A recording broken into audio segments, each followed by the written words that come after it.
म्हणतात. त्यांचं एक नाव कमलनयन आहे. पूजा खंडित होऊ नये म्हणून त्यांनी त्यांचं कमलासारखं नेत्र काढून शिवलिंगावर अर्पण केलं. त्यावेळी त्यांची भक्ती आणि तपाचा दृढ निश्चय पाहून महादेव प्रकट झाले.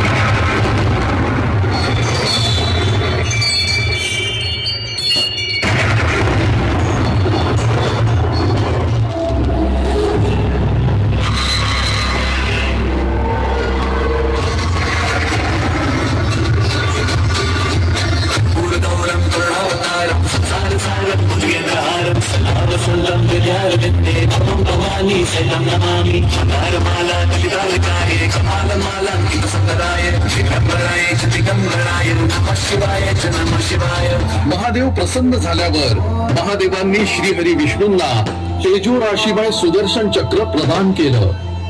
ते